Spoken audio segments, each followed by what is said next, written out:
restaurants, bars, shopping plazas, walking down the street, or public transportation. These are all places where most violent crimes committed by a stranger occur, according to a recent survey by the Bureau of Justice Statistics. So, do we need to stay inside all the time or become a black belt in karate to protect ourselves? Self-defense expert Christina Michelle is here to share some common sense moves you can learn to get out of a dangerous situation. Welcome to the program, Christina. Thanks for having me on. Happy to be here. You know, I think most women, we assume that we cannot overtake a male. How do you debunk that idea with women? Women actually have an advantage when it comes to self-defense, and that's that not only do they a lot of times feel like they can't defend themselves against a man who's attacking them, but also the attacker doesn't assume that most women can protect themselves. So a lot of times, you know, you have that element of surprise with anything you do to protect yourself, to get free from grabs, attacks, anything like that. But I think one thing women just really need to realize, a lot of this stuff is so simple. It's not about martial arts training. It's not about an extended fight with an attacker. There's always a weakness to get free and get away, escape and survive the situation. What is the most common way someone would be grabbed on the street? So a lot of times with attacks, whether it's a sexual assault or assault, or even attempted abduction, women and children, a lot of times it starts with a grab. You are not where they want you to be. You know, either they're taking you to this car, they're taking you, behind this building, wherever it is, they're grabbing you. And a lot of times that's by the wrist. They grab you by the wrist like I would grab you like this to grab and pull you. How would I get out of this? So this is really simple. If you notice, there's 8 fingers underneath, 2 thumbs on top. Your arm is stronger than any man's 2 thumbs, any person's 2 thumbs. So what you do is you make a fist. You're going to reach in and grab it with your other hand on top and swing it to your opposite ear like you're swinging a baseball bat. Yep, and you're free. It releases the grip and you just turn, run away, get away from the situation. What do you think about tools like mace, or I hear that commercial on the radio for the Tiger Lady Claw? Should we be investing in those? The problem with most weapons is a lot of times there's a chance that that weapon can also be used against you, no matter what it is.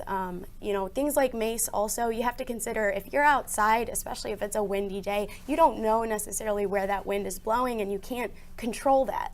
So you might try and spray the mace at the attacker and the wind blows it back at you or away, and it's actually made the situation worse. So a lot of times those things can be more harmful to you than beneficial. But there are certain things that you can use that no one would suspect that it's a weapon. It's something that you would just have on you, such as like a key. A lot of times people who try and use a key as a weapon, they use it wrong. They use it incorrectly. They want to put it, if I could demonstrate, they want to take it. How would you use a key as a weapon? I might put it between my fingers and punch. Yeah, a lot of times people try and do that. But there's no damage done, especially if you're going for the body, someone has, a coat on, anything like that. That's just gonna push, the skin will bend with it. It's not a knife. But if you've ever known anyone who's had their car keyed, they don't take it and push, they actually use it like a knife. They grab the base, they put their finger at the back of the key, and then they use it in a slashing motion. And if that can cut through the steel of a car, it can definitely do some damage to an attacker. So that's one thing, especially for women. You're out jogging, have a key around your wrist, something that, you have it maybe tied to a little hair tie or string, something that you can just have it right at fingertip length, grab it, and you can use it to defend yourself if somebody were to grab you or attack you or try and rob you, anything like that. You have that kind of, and again, having that element of surprise to get away. Any other common items? What about your purse? Can your purse be used as a weapon, or anything else we might be carrying with us? Generally you won't be carrying this around, but this is something that is an everyday household item. A magazine actually makes a wonderful weapon. And again, a lot of times people use it wrong.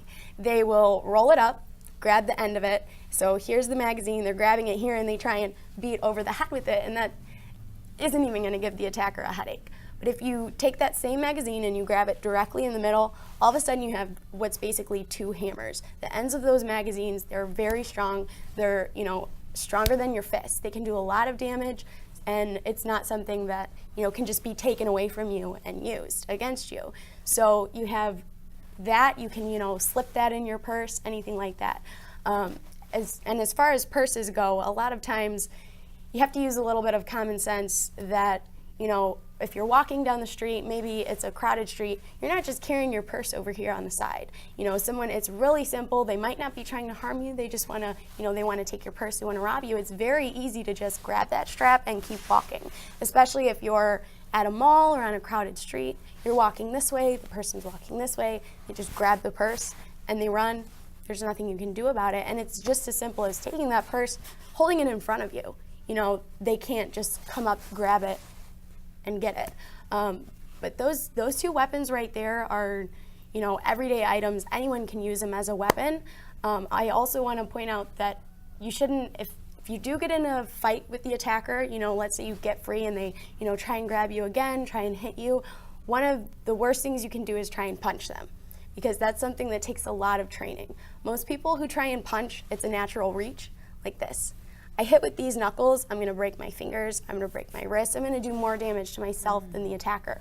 But if you take that same shape of a fist and you strike with the outside, it's called a hammer fist. I can just really, do a lot of damage hitting the nose, hitting ribs, jaw, anything like that, and I'm not going to injure myself. So that's one strike to keep in mind that can do a lot of damage without hurting you. And how can people reach you if they'd like to learn more about this? The website is escapeandsurvive.com. We do have some training videos available on DVD, and we're also on Roku, so if people have Roku, they can find it there. They can do some training at home, but for anyone in the Northeast Ohio area, we do seminars as well, whether private or corporate seminars, working with schools or PTA groups and things like that. So anyone interested in that can just go to escapeandsurvive.com, and there's also self-defense classes that I teach ongoing, and for that, they can go to clevelandacademy.org. That's Cleveland Academy of Self-Defense. Lots of great information. Thank you so much, Christina. Thank you. We'll be right back with more Mind, Body, and Spirit.